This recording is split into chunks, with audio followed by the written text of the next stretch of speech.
The initiative is really about creating a new way for government to do business with Aboriginal communities. The current models, they haven't worked. As we go forward, the solutions have to come from within the communities. To tailor things to what are the local opportunities and what are the local needs.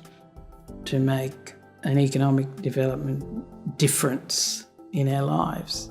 To fixing the inequities that exist within our communities.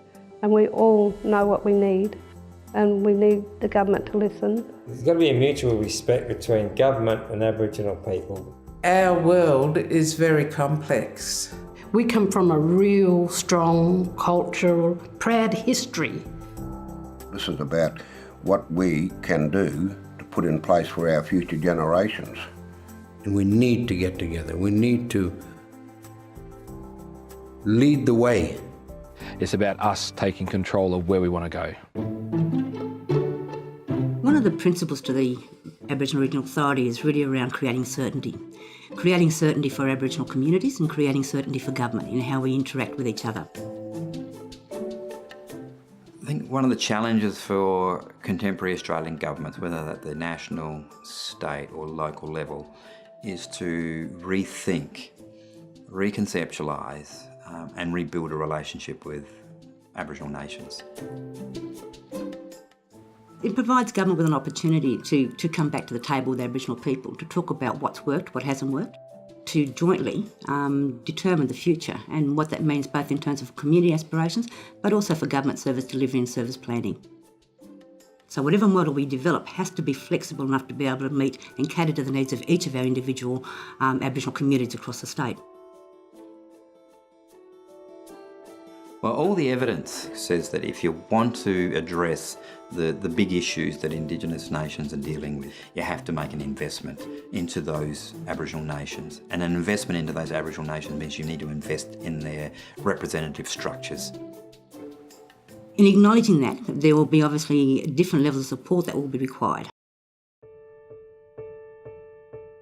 That can incorporate things like economic opportunities, both in terms of job creation, Aboriginal business and enterprise development in the state, as well as looking at the assets that already exist across our state. For example, the land that we already hold in trust, and one of the opportunities that rests there to build an economic base for Aboriginal people in the state. We identified 4 trial site areas who have then been working with an independent consultant body to, if you like, unpack what a regional authority model would look like to develop potential future policy. The Aboriginal Regional Authority process is about rebuilding the capacity of Aboriginal people to take control of their own futures and their own destinies. And that responsibility has to be that's owned by Aboriginal nations. Governments come and go. Government's corporate memory doesn't necessarily stay and exist. Aboriginal corporate memory stays and exists, and Aboriginal institutions and their organisations will build that future.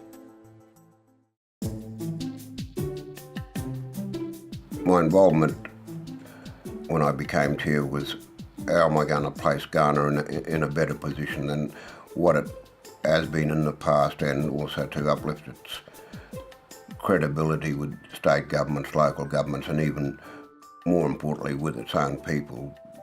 And it's about being involved in the decision-making processes across all the sectors that we're always talking about: health, housing, education and employment, and of course trying to get our land, or some of Crown land back. It was how we were going to move forward together, because there's northern Ghana people, there's southern Ghana people, and there's central Ghana people.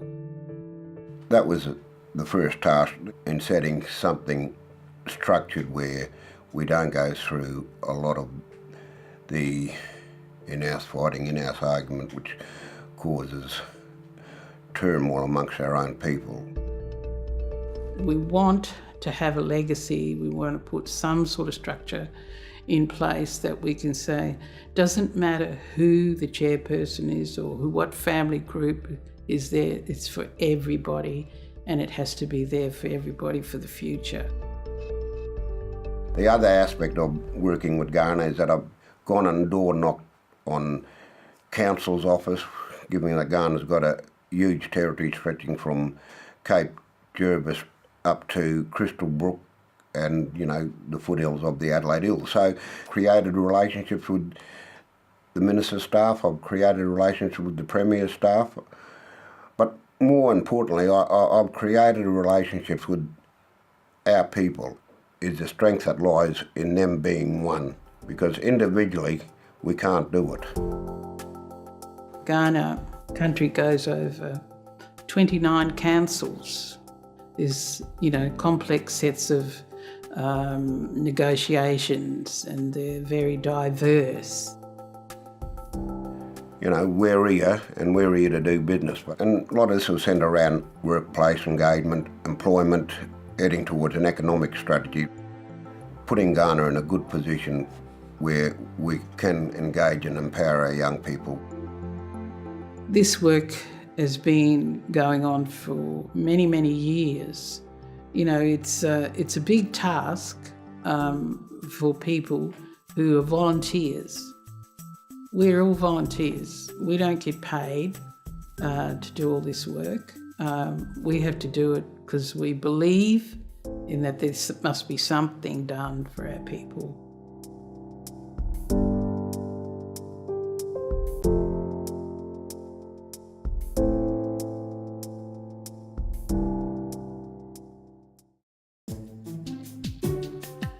In terms of the regional authority for us, what it has proven was the capacity to bring 5 organisations that were semi-operational and acting independently to not compete but to collaborate for the big picture for our whole of our community.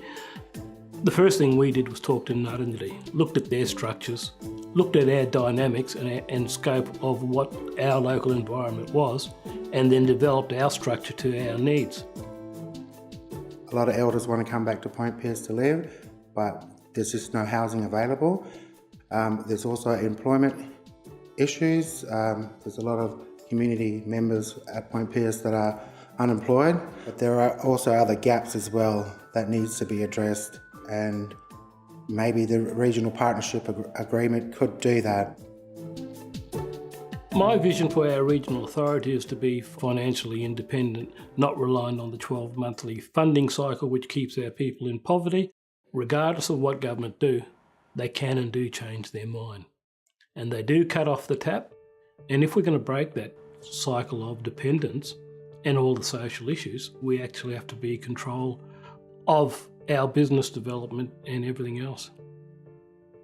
The cornerstone of the relationship that we want is the leader-to-leader type process that Ngarrindjeri already have. That agreement we see as being the one that will allow us then to talk to the people that need to make the decisions at the upper level, and with that we'll then build relations with middle management, because they're the people who make things happen quickly at the local level. But also not meeting on a regular basis to meet the needs of government and non-government agencies to deliver their services. I would like to see it strive, be a better community. Yeah, just build, get more people back here, because a lot of people have moved away for job opportunities. So if we can bring more jobs back to Point Pearce, then we can get, you know, a lot more people back to our community and get our people back on our country.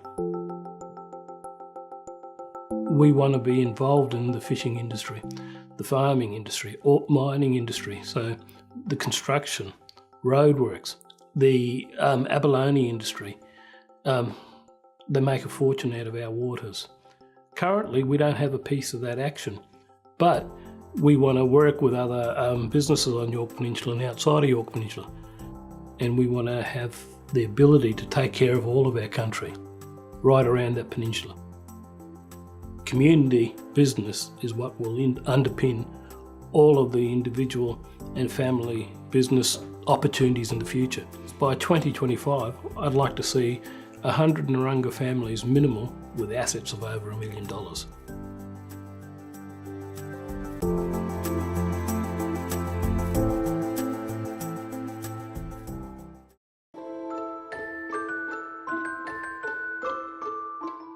We established the Ngarrindjeri Regional Authority to create a voice for the whole of nation.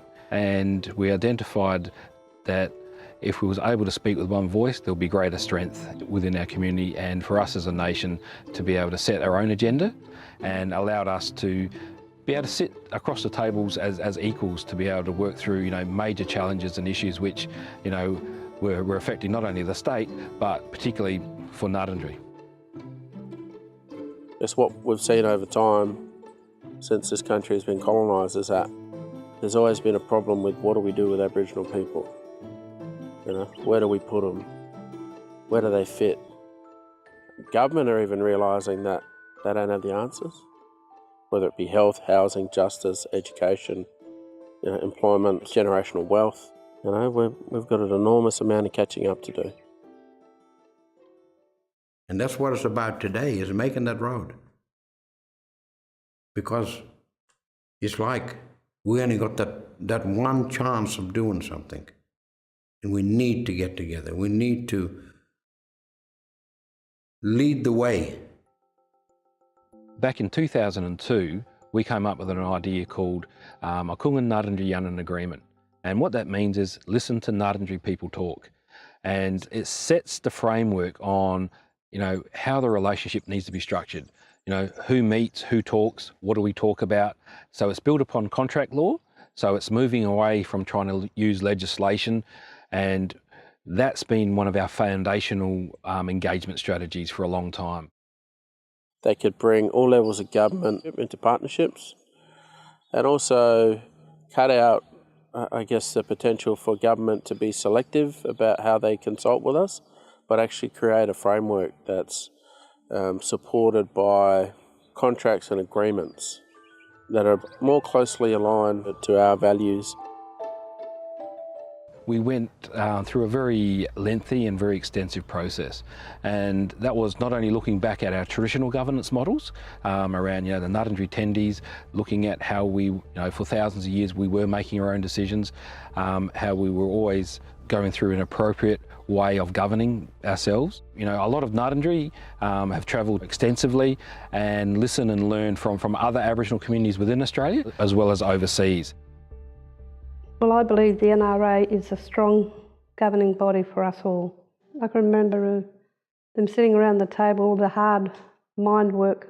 It's an ongoing commitment, and the work didn't stop in the office. The tireless meetings that they put together to make this happen. So our current makeup of our regional authority is 10 community organisations. Their chairs sit on the board, and then every year we elect 4 community members, and every month we are able to meet as a board to make decisions on behalf of the nation. Part of it all is the chairs. It's strong leadership. You know, working together and taking information back to their own communities. And you look at the chairs of the organisations, they've all got their portfolio, their gift to make this all work.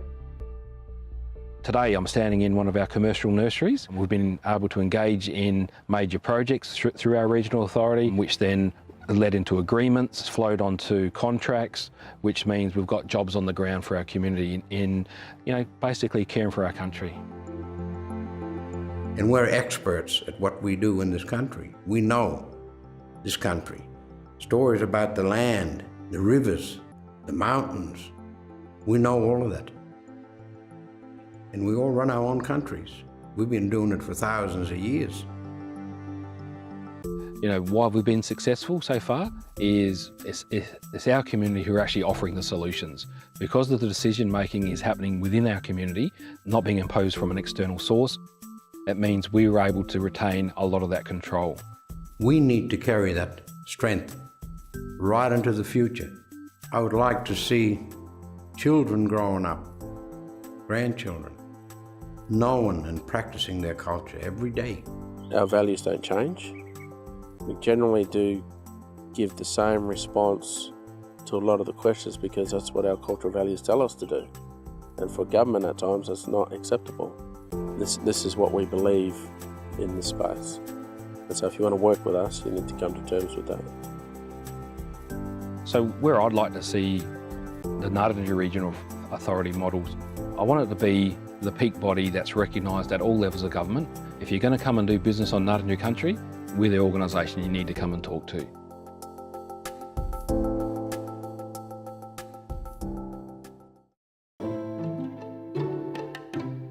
You know, sitting down being part of negotiating with government over the past 8 years in my role as a volunteer CEO of this community of Davenport, it's been really interesting watching the political game. The government don't know when to release control over working with communities, but they're making decisions that are going to affect us. The Aboriginal Community Engagement Group was the beginning of taking back that control in the community. We have about 10 to 12 different organisations that sit around the table, and we've always been driven by community need. We know the problem, and we have many passionate people here that really want to be able to fix this problem. And there's that many support services within the city of Port Augusta to network all our resources to actually govern our own people. There are 28 to 40 different language groups in Port Augusta, and people are always coming here. You know, we're at the crossroads. Non-Aboriginal Australians don't really understand what we're going through. It's very complex to try and get everyone to agree on where we want to go, because we have to understand that we all have cultural obligations, different laws, different structures on how we're supposed to meet, and it does come out sometime. It's the government got to learn how does the culture and traditions of us as Aboriginal people balance in today's Western society. The government need to come in person and listen to the message that we are trying to put to them. Otherwise, you're going to end up with the same problem. You know? There'll be no solution. And that's where I think ACEG play a vital importance. They're in a place where conversation can take place between all tiers of government, voice concerns from the community, up on a level that most community people can't get to. What we need is to have the resources to reduce the level of violence in our communities. Violence came to us from overseas. It's not normal. It was never a way of Aboriginal life.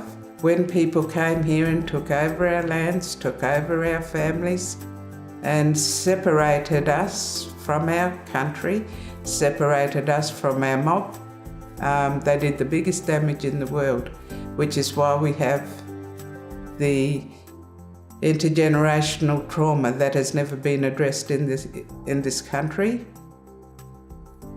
sentencing us to a life that really we shouldn't be living.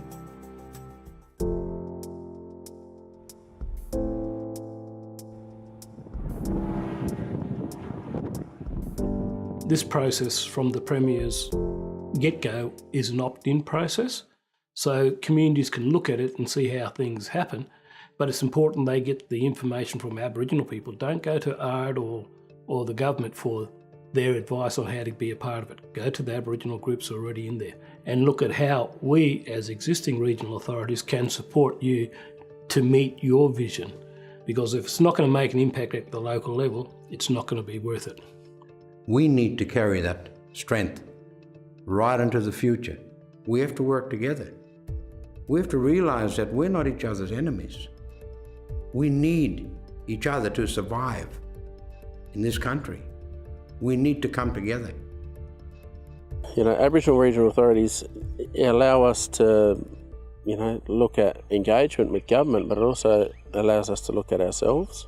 It's about actually us playing our role in helping our community and our organisations and the individuals to that economic, political and social and cultural freedom that we all strive for.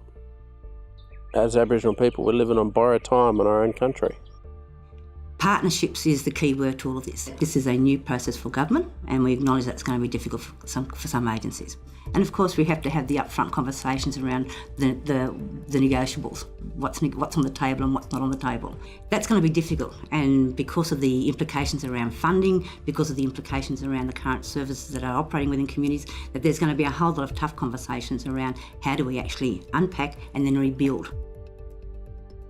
The capacities of the Aboriginal communities have to be developed, but more importantly, government need to change. Government have to be proactive, and one of the problems with government is the left-hand side don't know what the right-hand side is doing. That they don't need to be in control all the time. That we as Aboriginal people are quite capable of being in control of our own self-determination.